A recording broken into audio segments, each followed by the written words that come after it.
हे mats, celluloid paradise में आप सबका बहुत बहुत स्वागत है। Moon night episode 3। आज मून नाइट के एपिसोड 3 के ऊपर मैं आप लोगों से डिस्कशन करूंगा। तो 110% स्पॉइलर अलर्ट देते हुए और आप लोगों का वक्त ज़रा भी बर्बाद ना करते हुए चलिए वीडियो को शुरू करते हैं। एपिसोड बहुत ज़बरदस्त था। फिर से मोहम्मद डायब ने ये एपिसोड डायरेक्ट की है और ये एपिसोड भी 50 मिनट से भी ज़्यादा का था। चलिए एक एक करके एपिसोड समरी करते हैं। नंबर 1, मार्क और स्टीवन दोनों को ही नहीं पता है कि उनकी बॉडी में एक और पर्सनैलिटी है, जैसा कि मैंने पिछले वीडियो में कहा था। नंबर 2, ये पर्सनैलिटी शायद नहीं है।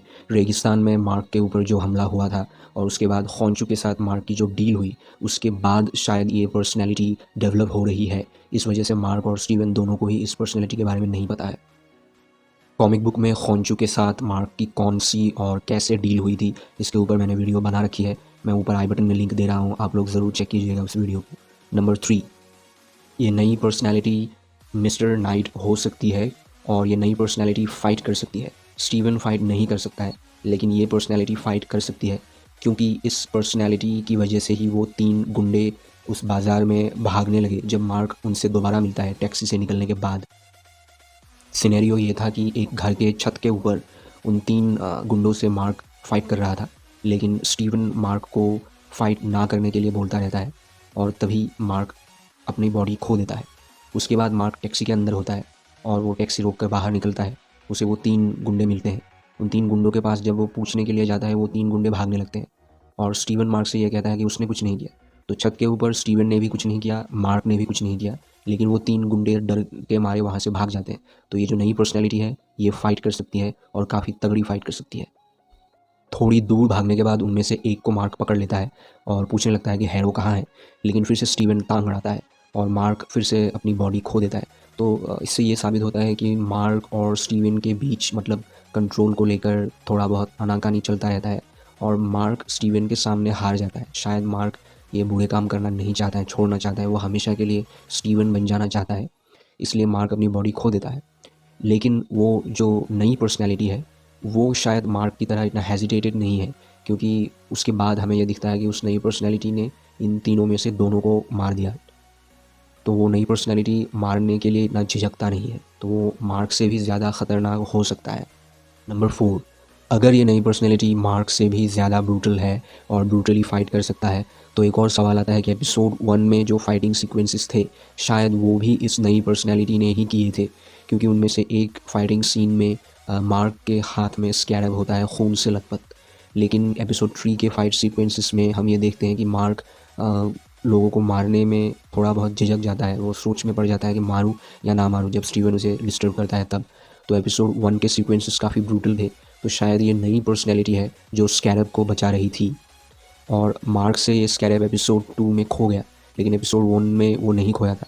तो शायद नई पर्सनैलिटी ज़्यादा स्ट्रॉन्ग है जो उसने स्कैरब को बचा के रखा था। नंबर 5, एपिसोड 3 देखने के बाद भी मुझे कोई आइडिया नहीं है कि मिस्टर नाइट एक्चुअल में कहाँ है।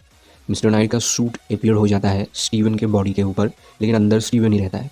तो ये सूट कैसे अपीयर होता है, मुझे ये भी समझ में नहीं आ रहा है। अगर आप लोगों को समझ में आ गया है तो कमेंट्स कीजिए और मुझे बताइए।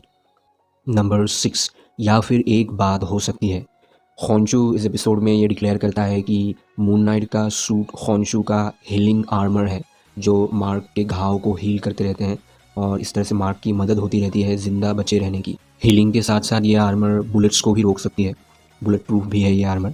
सो जब स्टीवन मार्क को बॉडी लेने नहीं देता है और विलन्स गुंडे या फिर कोई और ख़तरा मार्क को लगभग मारने वाला होता है, तब शायद खौंशू मिस्टर नाइट के सूट को स्टीवन के बॉडी के ऊपर ला देता है ताकि स्टीवन ज़िंदा बचा रहे। एपिसोड 2 में जब स्टीवन मार्क को बॉडी लेने नहीं देता है और बिल्डिंग के ऊपर से वो गिरने लगता है, तब वो सूट आ जाता है और स्टीवन ज़मीन पर गिरता भी है लेकिन सेफ़ रहता है। तो ये एक वजह हो सकती है कि मिस्टर नाइट का सूट है जो स्टीवन को बचाए रखता है। जब स्टीवन मार्क को बॉडी लेने देता है तब ये सूट गायब हो जाता है। तो मार्क जब बॉडी के कंट्रोल में होता है तब मून नाइट वाला सूट आता है, लेकिन स्टीवन जब बॉडी कंट्रोल कर रहा होता है तो स्टीवन को बचाए रखने के लिए खौंचू मिस्टर नाइट का सूट उसके बॉडी के ऊपर ला देता है। ये एक थियरी हो सकती है।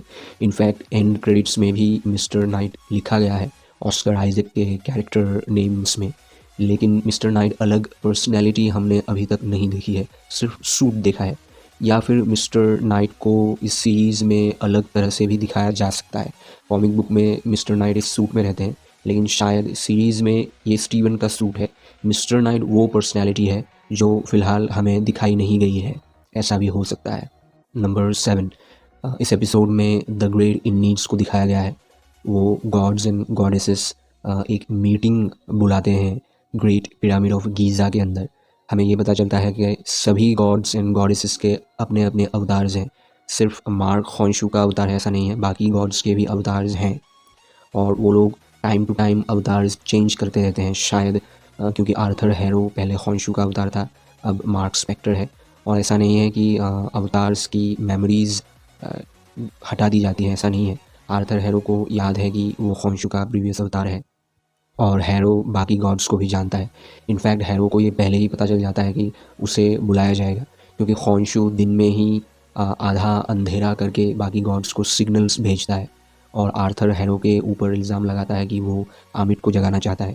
और उस गीज़ा पिरामिड के अंदर एक ट्रायल होता है, लेकिन वहाँ पर आर्थर हैरो उल्टा खॉन्शू के ऊपर इल्ज़ाम लगा देता है कि उसने पहले आर्थर हैरो को अब्यूज़ किया था, अब DID बीमारी से ग्रसित मार्क स्पेक्टर को अब्यूज़ कर रहा है और खॉन्शू ख़ुद आमिट को जगाना चाहता है। और बाकी गॉड्स भी इस बात को मान लेते हैं, क्योंकि ऐसा लगा एपिसोड देख के कि बाकी गॉड्स को खॉन्शू इतना पसंद नहीं है, क्योंकि खॉन्शू ह्यूमैनिटी को बचाए रखना चाहता है और बाकी गॉड्स का ये कहना है कि ह्यूमैनिटी को लेकर उनका ज़्यादा कोई काम नहीं है, उनके अलग अलग पर्पसेस हैं और उन्हीं को उन्हें पूरा करना है।